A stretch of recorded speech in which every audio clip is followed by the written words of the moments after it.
Hello नमस्कार, welcome to inculcate learning. Argument forms, ये जो है एक करके टॉपिक आपको लॉजिकल रीजनिंग का जो आपका टॉपिक है यूजीसी नेट पेपर 1 में वहां मिल जाएगा। सो आर्ग्यूमेंट होता क्या है एक्चुअली, मतलब हम तो ये लगा लेते हैं ना बहस हो जाना हम लोगों की आपस में, वो आर्ग्यूमेंट हो गया। सो वैसा ही कुछ होता है, बट थोड़ा सा हम क्या करेंगे, फॉर्मल वे में इसको पढ़ने की ट्राई करेंगे, शब्द देने की कोशिश करेंगे इसको। तो आर्ग्यूमेंट होता क्या है वो डिटेल में मैं आपको एक्सप्लेन करूंगी।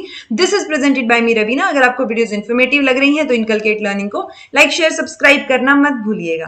देखिए आर्ग्यूमेंट, ये आपको टर्म्स दिखेंगी। आर्ग्यूमेंट क्या होता है, एक कनेक्टेड सीरीज होती है। जैसे हम बोल रहे हैं ना बहस कर लेना। सो बहस में क्या होगा, सामने वाला कुछ बोलेगा, आप कुछ बोलेंगे, देन वो सामने वाला कुछ बोलेगा, तो वो क्या हुआ, एक कनेक्टेड सीरीज हो गई स्टेटमेंट्स की, जिसमें एक या एक से ज्यादा प्रीमाइसेस जो है वो हो सकती है। अब प्रीमाइस क्या होती है, प्रीमाइस भी एक तरीके से वो स्टेटमेंट ही होगी जिसके बाद क्या होगा, लास्ट में आप कंक्लूजन पे पहुंचते हैं। ठीक है, इट्स लाइक आपके कहीं से किसी से आर्ग्यूमेंट हो रही है, बहस हो रही है, आपने एक स्टेटमेंट बोली, दूसरे इंसान ने एक स्टेटमेंट बोली, और लास्ट में जाके आप किस पे पहुंचे, कंक्लूजन पे। बहुत छोटा बताया, और भी स्टेटमेंट्स आगे चल सकती हैं। ठीक है, सो देखा जाए तो ये सारी ही स्टेटमेंट्स हैं। ठीक है, तो आर्ग्यूमेंट क्या हो गया, कनेक्टेड सीरीज हो गई स्टेटमेंट की, स्टेटमेंट कंक्लूजन। तो ये कनेक्टेड जो सीरीज है कंप्लीट, इसको हम कंप्लीट को आर्ग्यूमेंट बोलेंगे। ये जो पर्टिकुलर एक एक स्टेटमेंट्स हैं इनको हम क्या बोलेंगे, प्रीमाइसेस बोलेंगे। और प्रीमाइस के बाद क्या आता है हमारे पास, कंक्लूजन आता है।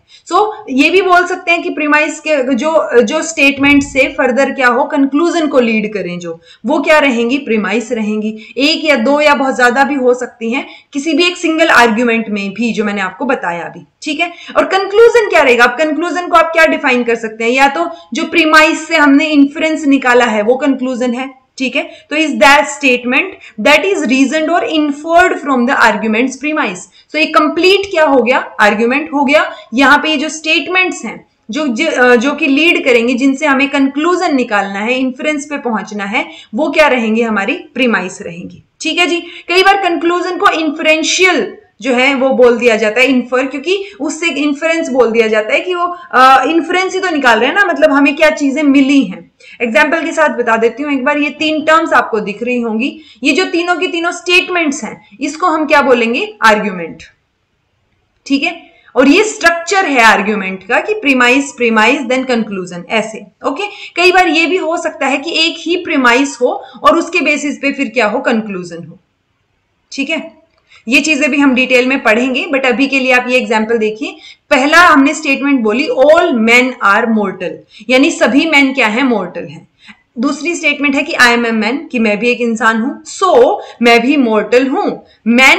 मैन यहां पे और मोर्टल। ठीक है, तो सभी मैन मोर्टल है। तो बेसिकली ये क्या हो गई, ये कंप्लीट जो है वो आर्ग्यूमेंट हो गया हमारे पास। हम क्या आर्ग्यू कर रहे हैं कि सभी मैन मोर्टल होते हैं और मैं भी एक मैन हूं, इसलिए मैं मोर्टल हूं। ठीक है, सो इसलिए जो आ गया ना कि आपने ये दो चीजें दी, उसके बाद ये दो रीजन के बाद आप बोल रहे हैं सो आई एम मोर्टल, तो ये क्या निकाला आपने, इन्फ्रेंस निकाला, ये कंक्लूजन आ गया। ठीक है जी, सो आई होप आपको आर्ग्यूमेंट का मतलब समझ आया हो, क्या होता है, प्रीमाइस क्या होती है और कंक्लूजन क्या होता है। सो ये तीनों चीजें अगर नहीं समझ आई है तो कमेंट करके पूछ लीजिएगा। This was all about today, thank you so much for watching, be happy and keep smiling.